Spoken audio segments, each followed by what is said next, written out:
Hello everyone and welcome to the Ants Underground Kingdom. This is going to be my full guide to Lost Island. I'll be going through a lot of information here. I'm going to try to make it as fast as I can. But this will give you all the tips you need to be a successful Lost Island player. So we'll start with PvE and then go into tower building and then go into PvP and how that all works out. Just starting out, at the very beginning of Lost Island, you'll have this event here. Log in for 1 day. These are your first seasonal ants that you'll get. They're tier 10, so you're only going to use them until you get enough tier 11s. There are tier 10 and tier 11 seasonal ants. You're only going to use these starting out, and then you're only going to use season 11 ants. These seasonal ants, they never die, they only get injured, and they're much stronger than tier 9 or tier 10. But just make sure when you start out, you'll have this available. Click this box here and choose the type of ant, guardian, shooter, or carrier, that you main so you get the correct troop line and claim it. Just make sure you select what you need first. Afterwards, you'll see here that this is your starting area. In the starting area, you'll have this. This is essentially the tree for your alliance. You can do your war zone construction here every day.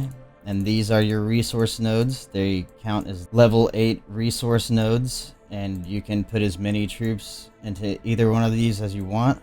And you're completely safe from raiding and everything inside this area. In fact, starting out, you're completely safe from raiding in your entire zone. Alright, so after you claim those tier 10 ants, you're going to want to get the highest level colonies of the ant type that you main. You will have free teleports inside this thick border here of your starting area. We started here as purple, so our starting area is inside this big border all the way around here. You can teleport and hit these colonies. You're going to want to max out the number of colonies that you can start with the highest level colony that you can. Later you can upgrade these, or you can leave them and hit new ones before you're even able to upgrade them. You can go to them, click this, retreat, and after a few minutes you can leave and you can hit a higher level ant colony. But you're going to want to have as many of the highest level ant colonies you can at all times during the whole event. As far as buildings, over this event you'll get enhancement resin, and that's used to enhance buildings. Okay. For me, I picked guardians because that's my main, but if you're a shooter, obviously enhance the shooter, or if you're a carrier, enhance carrier. But since I'm guardian, I started with guardian ant nest. Outside of that, throughout the season, you'll be enhancing these buildings. I would do the priority like this. Guardian ant nest and queen, they both give a lot of honor, and queen increases attack and defense and health of all ants, as well as your pro rally center, attack, defense, and health of the pro troop, which you'll be using the most. So I'd prioritize the Guardian Ant Center, the Queen, and the Pro Rally Center first. Second, prioritize the Alliance Center because that increases health of Seasoned Soldier Ants, and you'll be using Seasoned Soldier Ants only during this event. So you'll want to enhance this, the Evolution Fungi for Seasoned Soldier Attack, and the Entrance for Seasoned Soldier Defense. These three buildings are going to be your second priority. After that, prioritize your other three rally centers because they increase the destruction power of your other rallies, which you're going to use to destroy durability of buildings later. It's just important to help your alliance take buildings quicker. And last, I would enhance these just really for the achievements or whatever, but this increases health, attack, or defense of the seasoned ants, but only while fighting for a fortress. And a lot of fighting happens in towers. This does help but I would put it behind these other buildings as far as priority goes. And there you have buildings. Well, let's move on to what your goals are at the start. At the start, you'll want to move towards the Wonder in your friendly territory. This is the biggest buff. Each building has a buff and an ant output that will help your whole alliance. So when you take this building, 44 of each tier 11 seasonal ants will be hatched per hour for everyone in your alliance, and all their soldiers, defense, attack, and health will be buffed like this. This is for the Wonder in the friendly territory, but all these other smaller buildings, like the Lair, it'll have an output of one type of ant, in this case the Guardian, 14 per hour, and it'll buff the Guardian 8.4%. So starting out, in this first week, you're going to want to take as many of these buffs, and you can prioritize which buffs are important to you, but you'll want to take as many as you can starting out. Like, here's Carrier Ant. Each building has a buff towards a specific ant and will help your entire alliance. Here's a shooter one, shooter ant attack and 14 per hour shooters. Okay, so you're gonna definitely go for the Wonder first, and then probably these residences are a priority, and then whatever layers that you want to get. Okay, inside the border. And in that first week, there's not gonna be any PvP until these tunnels open. What do I mean by the tunnels opening? Well, the first tunnels that open will be these that border the starting areas, these level 6 tunnels. Okay, they'll have a buff that looks like this. So you can see the tree in ours still has N bonus. It'll have extra station troops, and it'll say N bonus, and it also gives the time until that bonus is gone. Well, the first things that are in these bonuses are these tunnels. Well, that's a water one. Over here is one on the regular wall, but this will go down first, and this goes to other starting areas. What this allows, as soon as you take this, you can now raid hills in the enemy's starting area.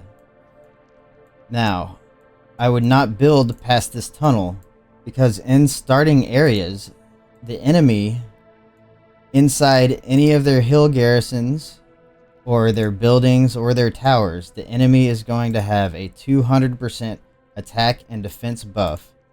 I can't attack him here, but if he was outside his safe zone, which the safe zone is this thick border right here, if he was sitting here and I attacked him and he had a garrison, all his ants would have a 200% attack and defense buff, and I think it's like 50% health. So it's essentially pointless to invade an enemy's starting area. Okay. But you still want to take these tunnels just so you can scout out enemies, and if they don't have a garrison and they're AFK, you can just steal some resources from them in their area. If you happen to be next to an area that's unoccupied, you can start building towers into there and taking some other buffs. Here I'll show you about building a tower. We're going to do it right here on the map. So it's normally 2,000 in your own territory. Since this is enemy territory, it'll cost 4,000. The maximum distance I can get is right there on the corner. So we'll go ahead and build that, and it'll alert your alliance. And then you can teleport over. As you can see, in enemy territory, it takes a long time if you don't have anyone helping to build it. I have this full of tier 11s here, so I'm going to send my second troop line into it. With the full 10 out of 10 garrison, it'll reduce down to about 30 or 40 minutes. And that's all you need to do for building towers. Now, in the conflict zones that you get to later, you're going to want to build more like this, because an enemy in the PvP zone can build a tower here, and if you only have it corner to corner, they can build their next tower right here without having to actually destroy either one of your towers. If you stagger it like this, they can't do that, so they have to destroy your tower to get through the line. As you can see here, because the other alliance went straight corner to corner, when I built this tower here, its territory can pass through this corner to the other side, so we can cross right over this line. But yeah, that's building towers, just corner to corner. It's the most efficient. You can see kind of on the map how we did it here. The second thing that will open about a week or a few days after the tunnel level 6 are the tunnel level 7s. And these tunnel level 7s go into the conflict zone. Each conflict zone will have 3 entrances from different alliances, and this is where most of the PvP is going to happen. Like I said, it's basically pointless to invade starting areas because of the huge buff, but in this, there's no buff like that. You only get the buffs from your buildings. The conflict zones are this. So you can see 3 entrances to here. This. And this, which has 3 entrances. So a couple days later, the buff will be dropped from the tunnel level 7. You want to make sure you have a path built to these tunnels, at least like right before they're open, so you can go in here as quickly as possible. Now, you might have noticed these smaller lines on the map. Well, these smaller lines, they don't really matter in your starting area. But in this conflict zone, whenever you take a residence, your players can now teleport anywhere within that area inside the smaller line. So this residence lets yellow teleport anywhere within this area. This residence lets yellow teleport anywhere within this area, etc. The Wonder lets players from that alliance teleport anywhere in the entire zone. And that goes for also empty hostile zones, like no alliance started here, so we've invaded here, but since we have this, our players can teleport anywhere within this zone. Same if we took this residence, they would be able to go here. Since blue has the Wonder, they can teleport anywhere inside the thicker border. But when you invade, you will want to prioritize these buildings. These buildings give a much better buff than the buildings in your initial area. As you can see here, it's 11% carrier attack for a layer level 5. Well, over here, here's a layer level 5 in the starting area. It only gives 6.6%. So it's about 50% better to have a building inside. So, stagger your lines inside the conflict zones and go for these buildings. In our current Lost Island, yellow dominated us, so it's kind of hard to show you, but you will want to go to these residences and layers in the conflict zone as quickly as possible. Alright, after a couple more days, this level 9 Wonder will open. It will have the troop bonus and everything like I showed on the tree currently. It'll have this bonus, so it's impossible to defeat it while it has this bonus, just like the gates. But after a few days, this level 9 Wonder in all 3 conflict zones will open. And you'll want to prioritize this because it's a massive buff to everybody. 22.5% attack and defense and 9% health. Tons of hatching going on here. Whoever can take this will have a big advantage over the other alliances. The best starting areas, before you even go, are in my opinion pink and green, because they're closest to the conflict zone wonders. So you can see pink can just go right here, green can go right here to attack this wonder. This conflict zone, the wonder's pretty equidistant from all 3 entrances. This area is probably the worst. It's very far. But yeah, you'll want to try to get pink or green if you want to start as close as you can to these conflict zone wonders. It gives you a good advantage as far as just kind of dominating the area around it before your enemies get here. But yeah, you'll have a lot of PvP in here, and then after another week or two, the tunnel level 9 will lose that end bonus buff, and you can move in towards the tree area. The same thing applies. These buildings are really good buffs, and there'll be a few more days, just like we have here. We've had access here for a couple days now. It'll be about 5 or 6 more days until you can actually fight for the tree. Alright, how does actual PvP work? Well, when you build a tower, I'll just kind of show you. It'll say building, and it'll send an alliance mail that you're building a tower, which this one's already built. But all it is you send a garrison to the tower, and you can fit 10 different people in the garrison of each of these towers. It'll take less time according to the number and tier troops that you have in there. So you want to use tier season 11 ants with full troop lines to put in there. But in a tower, when your enemy has it garrisoned, you can start rallies against your own tower to get that 25% bonus and hit the 10 guys that are in here. They can only garrison 10 at a time.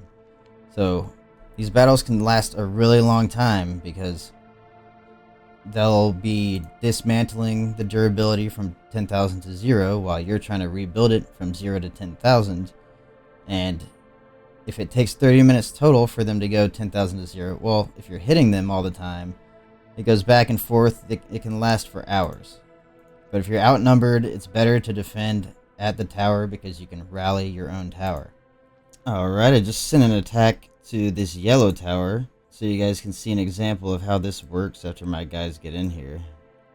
But it really is just reducing the durability from 10,000 down to 0 by garrisoning.